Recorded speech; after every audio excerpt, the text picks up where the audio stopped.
La chica que ves en pantalla fue atada y electrocutada por sus supuestos amigos en una noche de terribles torturas, donde su vida se apagó de la peor forma imaginable.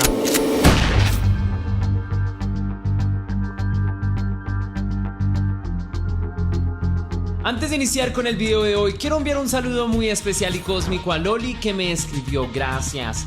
Gracias a ti, leyenda, por estar aquí. Te deseo lo mejor del mundo, que la vida te ilumine por siempre.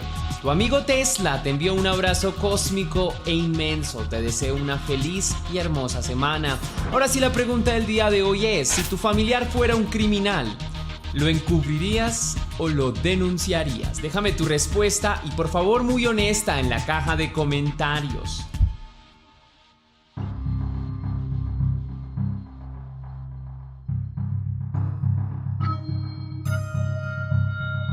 Para el año 1988, Irene May tenía 23 años, era madre de 3 pequeños y estaba casada con un hombre llamado Bobby May. La vida de Irene no era color de rosa, pues era adicta a diferentes sustancias ilegales. Por esta razón, junto con su esposo, perdieron la custodia de sus hijos el 10 de junio de 1988. Poco tiempo después, Bobby fue arrestado y el motivo se desconoce, aunque es muy posible que se tratara de un crimen relacionado con el porte de sustancias ilegales. El 22 de junio ocurrió otra catástrofe en la vida de Irene. Fue desalojada de su apartamento. Pese a todas las cosas negativas que le sucedieron, estaba tratando de volver a conseguir la custodia de sus hijos y al cabo de un tiempo considerable lo consiguió.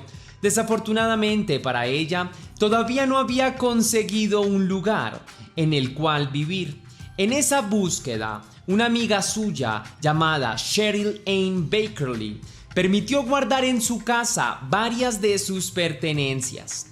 En el traslado de estas pertenencias, a las 2 mujeres se les unió un hombre conocido simplemente como George. Mientras trasladaban las pertenencias de Irene, llegó una mujer de 39 años llamada Carrie Dalton. Esta mujer tiempo atrás había vivido con Cheryl y con Irene.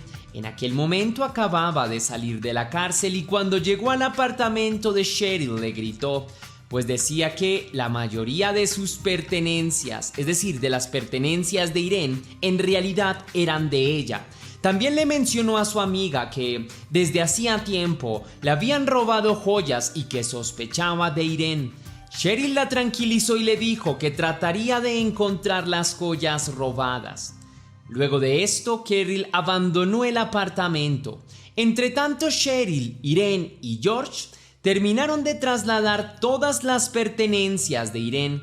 Cuando esta última se distrajo en algún momento, Cheryl empezó a husmear a ver si encontraba las supuestas joyas de Carrie, pero no encontró nada. Luego llamó a Carrie y se lo comunicó completamente. Todo el traslado de pertenencias terminó a las 5 de la tarde de aquel día y acto seguido, los 3 compañeros, todos adictos, salieron a comprar metanfetaminas. En el lugar donde solían comprar, vieron que una camioneta aparcó cerca de ellos. En el interior estaban Carrie y Mark Lee Tompkins, pareja de Carrie. A un amigo de Mark le habían robado su camioneta y él quería recuperarla a como diera lugar, así que le solicitó ayuda a Cheryl, Irene y George para ubicarla. Los 3 accedieron. Mark y Carrie iban adelante en su camioneta, mientras que el otro grupo de 3 personas iba en el automóvil de George. Durante el trayecto, Irene expresó su miedo a Carrie, pues pensaba que tal vez la mujer le podía hacer algo. Durante horas todo el grupo estuvo buscando la camioneta y hacia las 11 de la noche encontraron a una mujer llamada Joan Fedor, varada a mitad de la carretera. El grupo le ofreció su ayuda para arreglar la casa remolque. Joan aceptó e invitó a todos a entrar a su camioneta. Una vez lograron entrar al remolque, todo el grupo se dirigió a un parque de camionetas rodantes y una vez allí, se juntaron en la casa rodante para consumir. En un punto de la noche, Cheryl y Kerry estuvieron paranoicas porque pensaban que George, a quien no conocían, podía ser un informante de la policía, así que se escabulleron hasta la camioneta y empezaron a buscar indicios de lo que sospechaban, pero no encontraron nada. Luego Kerry y Cheryl volvieron al remolque y una vez allí, sin consultarlo con nadie, Kerry tomó el bolso de Irene y lo vació. La mujer dijo que había encontrado varias de sus joyas e inmediatamente estalló en furia con Irene. Kerry le dio órdenes de que se pusiera a limpiar todo el remolque y que cocinara para todos. Irene no pudo hacer otra cosa que obedecer. Durante el transcurso de la madrugada, Joan escuchó que Cheryl y Kerry gritaban a Irene. La razón es que todos habían utilizado la misma jeringa para inhibirse y al parecer Irene tenía hepatitis.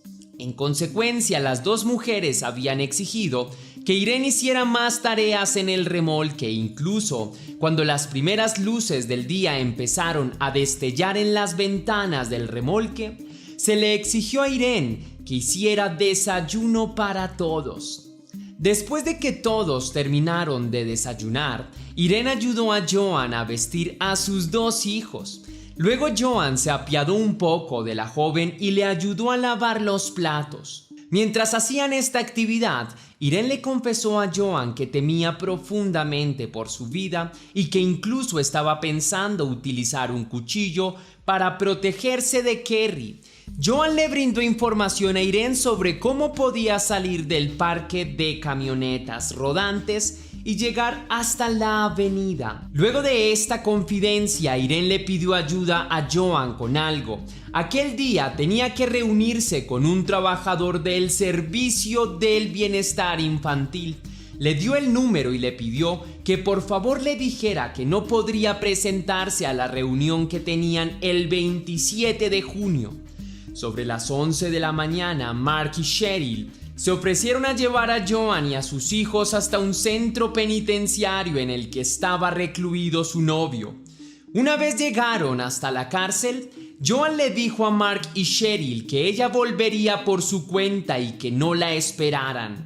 Mark y Cheryl tomaron camino nuevamente hacia el remolque, pero antes de volver pasaron a comprar más metanfetamina. Entre tanto, Irene se había quedado sola con George y Kerry en el remolque.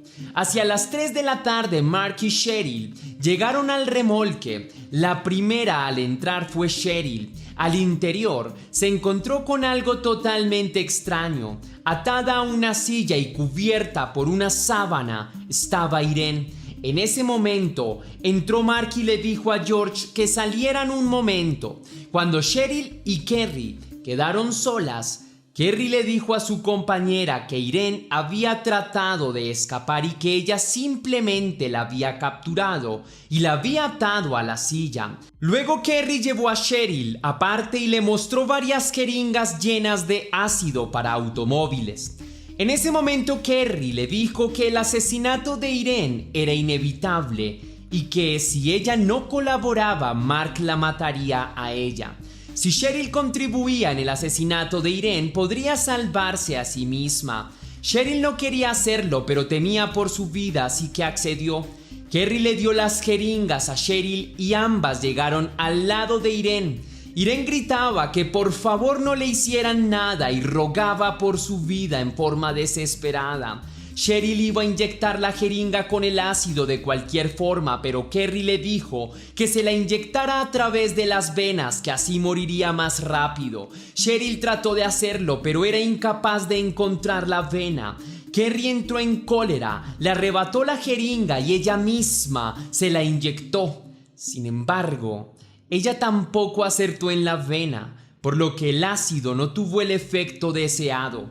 Kerry llamó a su novio, el cual acudió inmediatamente en compañía de George. Cuando supieron lo que había sucedido, tomaron diferentes herramientas y empezaron a golpear brutalmente a Irene en la cabeza y en el cuerpo. Kerry por su parte tomó una sartén de hierro fundido y también golpeó a Irene, quien mientras tanto rogaba por su vida.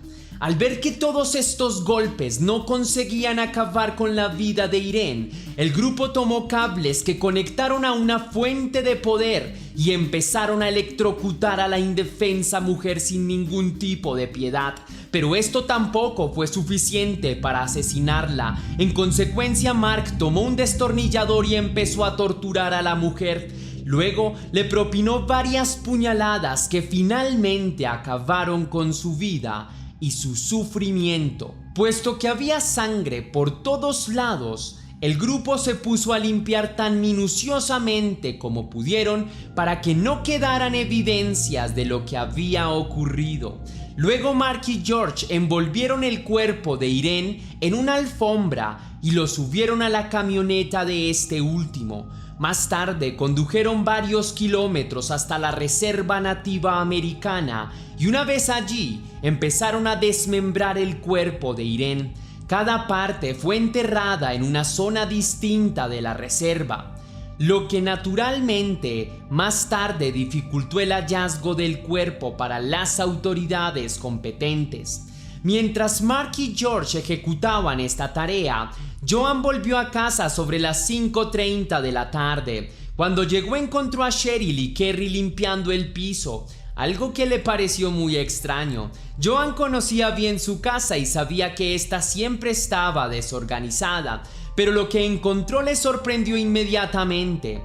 Todo estaba completamente patas arriba e incluso varias de sus pertenencias no estaban en el lugar. Faltaban sábanas y una de sus alfombras. Cuando Joan preguntó qué había pasado, Kerry de manera fría le respondió que simplemente había tenido una pelea con Irene y que durante esa pelea se había cortado. Por eso estaba limpiando la sangre del piso. Kerry agregó que Irene ya se había ido y que nada grave había sucedido.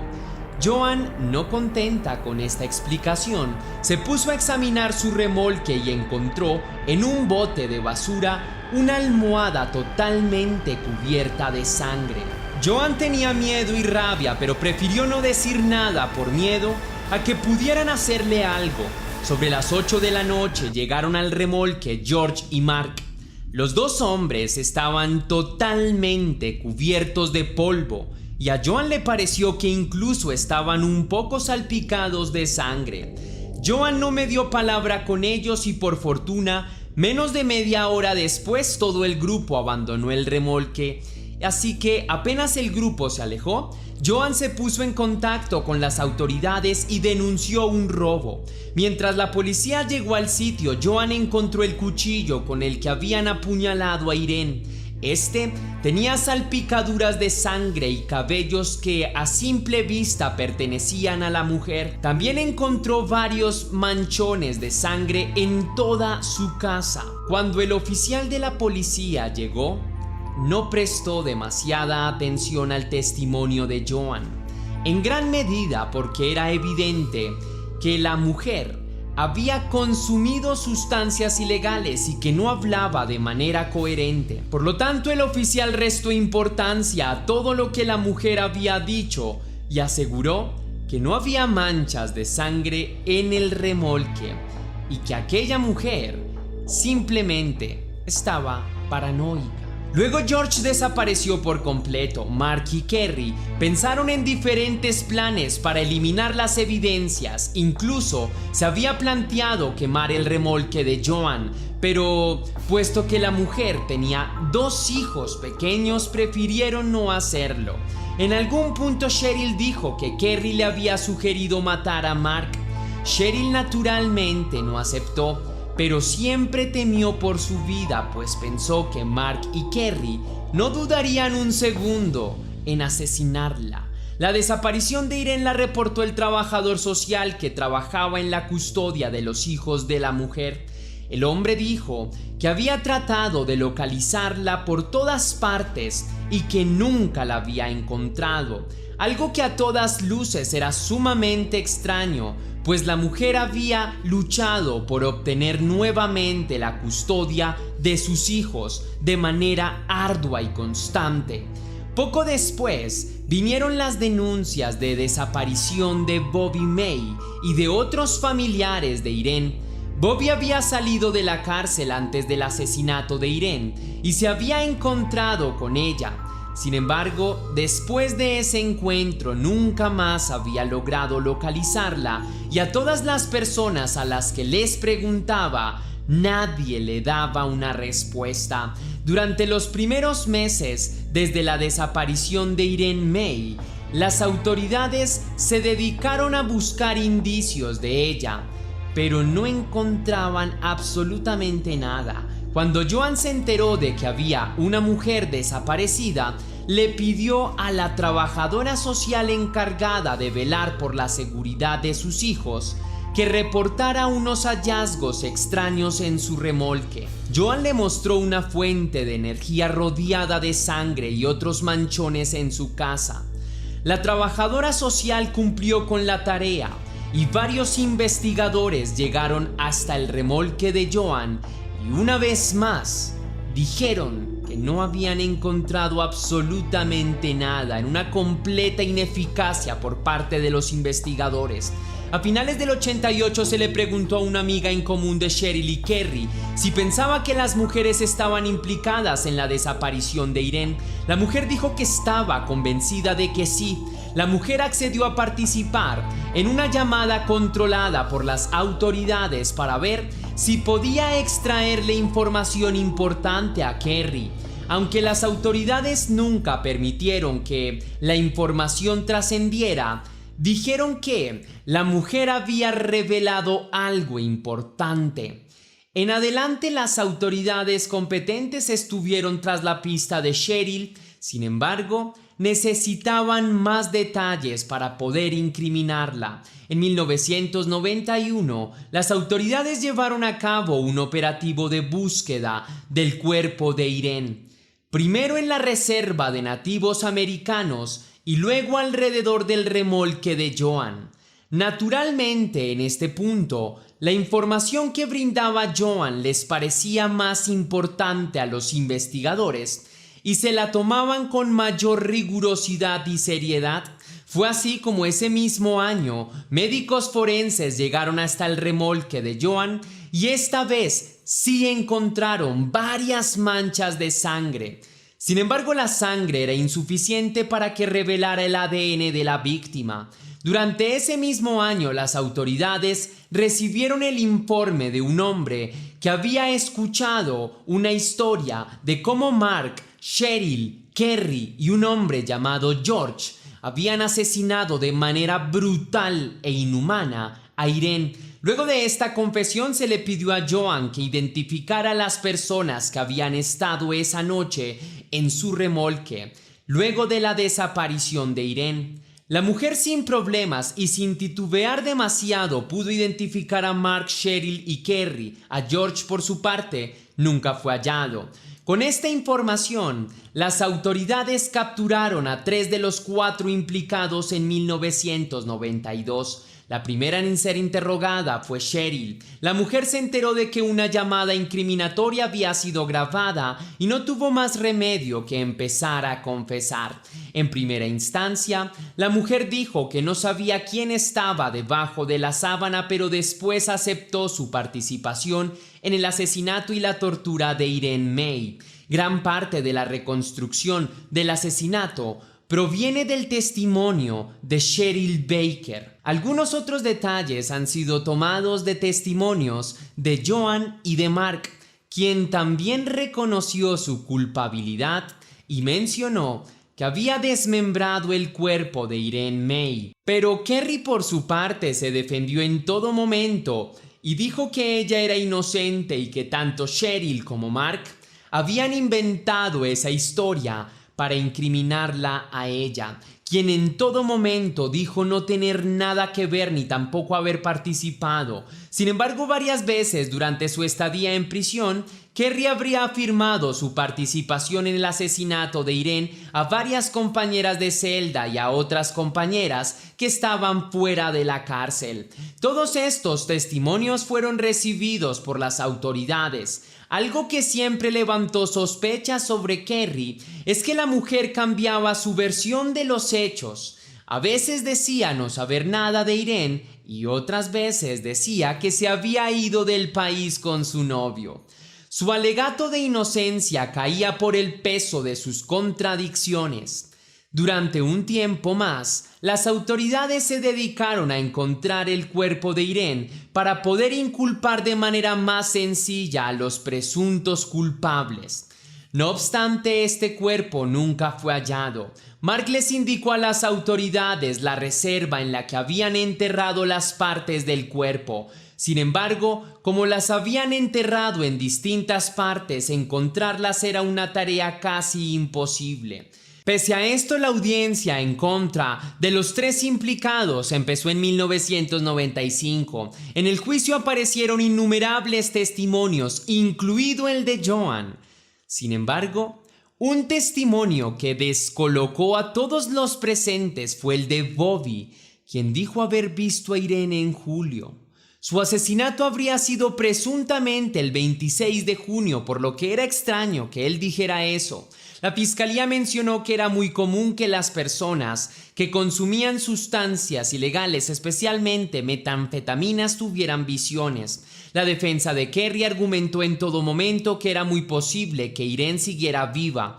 Sin embargo, desde la supuesta visión de Bobby, nadie más la había visto. Cheryl Baker y Mark Lee Tompkins se declararon culpables de asesinato en segundo grado. Cheryl fue condenada a 15 años de prisión. Mark, quien según varios testimonios había jactado del sufrimiento que le había provocado a Irene, fue sentenciado a 25 años de prisión. Kerry Lynn Dalton se declaró inocente. Sin embargo, fue sentenciada a pena de muerte y a día de hoy sigue esperando en el corredor de la muerte. El crimen de Irene May fue absolutamente atroz, y pese a las contradicciones del caso y varios cabos que han quedado sueltos, no debería haber duda respecto al asesinato de la mujer. De lo contrario, no tendría sentido que 2 personas se hubiesen declarado culpables. A día de hoy, Kerry Lynn Dalton sigue sin reconocer su participación en el horrible crimen. Si te gustó la investigación de este caso, querida leyenda, déjame saber con tu misterioso like. Si quieres y si puedes hacer una pequeña donación para la producción de Test Misterios, estaré enormemente agradecido. Lo puedes hacer de 2 formas distintas. La primera con el botón de super gracias que se ubica allá abajo, justo al lado del botón compartir, o también vía PayPal, ya que tienes el link en la descripción y en el comentario fijado. Si lo haces de cualquiera de estas 2 maneras, recibirás un agradecimiento personalizado y un saludo de mi parte para un próximo vídeo. Ahora sí, sin nada más que añadir por hoy, mi querida leyenda, recuerda que las dudas te acompañan, que somos misterio y que tú y yo nos vemos en el próximo caso.